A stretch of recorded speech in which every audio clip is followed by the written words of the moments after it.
SC/ST वर्ग के आरक्षण को लेकर मोदी सरकार ने बड़ा फैसला ले लिया है। इसी के साथ लंबे समय से चल रहा इंतजार खत्म हो गया है कि सरकार इस मामले पर क्या निर्णय लेगी। हाल ही में सुप्रीम कोर्ट ने अपने ही 20 साल पुराने फैसले को पलट दिया था। कोर्ट ने अपने ताजा फैसले में अनुसूचित जाति यानी SC और अनुसूचित जनजाति यानी ST को मिलने वाले आरक्षण में कोटा देने पर अनुमति दे दी थी। मतलब सरकारें चाहें तो SC और ST वर्ग को मिलने वाले आरक्षण में कोटे के माध्यम से उन जातियों को अधिक लाभ दे सकती हैं जो पीछे रह गई हैं, या कहें तो सरकारें क्रीमी लेयर लागू कर सकती हैं। अब पीएम मोदी और उनकी कैबिनेट ने सुप्रीम कोर्ट के इस फैसले पर या कहें तो इस सुझाव पर एक निर्णय ले लिया है।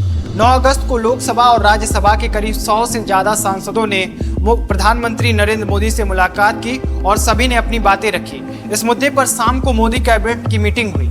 मीटिंग में इस बात पर चर्चा हुई कि सुप्रीम कोर्ट के इस सुझाव को लेकर क्या निर्णय लिया जा सकता है। मीटिंग में उन सांसदों की बात भी रखी गई जिन्होंने SC/ST आरक्षण में क्रीमी लेयर को लेकर प्रधानमंत्री नरेंद्र मोदी से मुलाकात की थी और अपना सुझाव दिया था। अब मोदी कैबिनेट ने इन वर्गों के आरक्षण को लेकर अपना पक्ष साफ कर दिया है।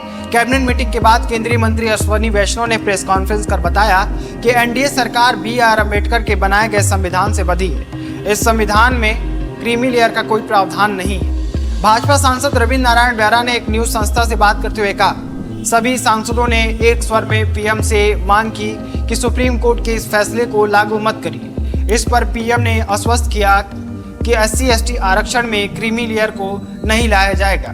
बेहरा ने इस बातचीत में बताया कि प्रधानमंत्री नरेंद्र मोदी ने सांसदों से कहा कि सरकार अभी इस बारे में अध्ययन कर रही है। क्रीमी लेयर पर सुप्रीम कोर्ट का फैसला नहीं, सुझाव है।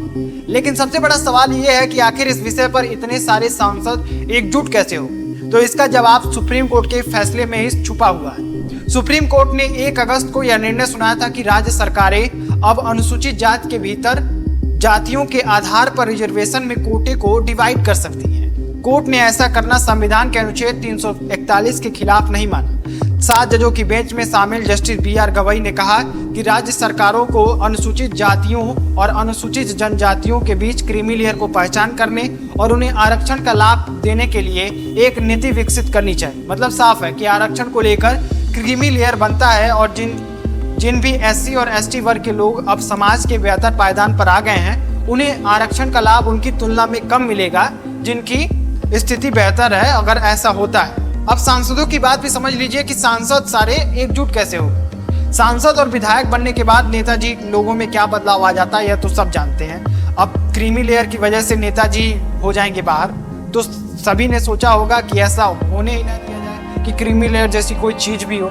सुप्रीम कोर्ट ने इसके लिए निर्णय तो सुनाया है, लेकिन कोर्ट ने अपने नए फैसले में राज्य सरकारों को स्पष्ट हिदायत दी है। कोर्ट ने कहा है कि सरकारें मनमर्जी तरीके से निर्णय नहीं ले सकती। इसके लिए 2 महत्वपूर्ण शर्तें निर्धारित की गई हैं। पहली शर्त यह है कि अनुसूचित जाति के भीतर किसी एक जाति को 100% कोटा नहीं दिया जा सकता। दूसरी शर्त यह है कि किसी जाति का कोटा तय करने से पहले उसकी हिस्सेदारी का सटीक डेटा उपलब्ध होना आवश्यक है। इसी के साथ सुप्रीम कोर्ट ने निर्णय में कहा कि राज्य सरकारें अनुसूचित जाति के भीतर विभिन्न जातियों के आधार पर आरक्षण कोटा को विभाजित कर सकती हैं या डिवाइड कर सकती हैं। यह फैसला उन याचिकाओं पर सुनाया गया जिनमें यह शिकायत की गई थी कि अनुसूचित जाति और जनजातियों के आरक्षण का लाभ केवल कुछ जातियों को मिल रहा है, जिसमें अन्य जातियां पीछे रह गई। इन जातियों को मुख्य धारा में लाने के लिए कोटा में कोटे की आवश्यकता है। अब आप इस मामले में क्या सोचते हैं कमेंट बॉक्स में बता सकते हैं। वीडियो को अगर पसंद आया हो तो आप लाइक करिए, चैनल को सब्सक्राइब करिए ऐसे अपडेट्स के लिए। बाकी देखते रहिए संपन्न भारत। धन्यवाद।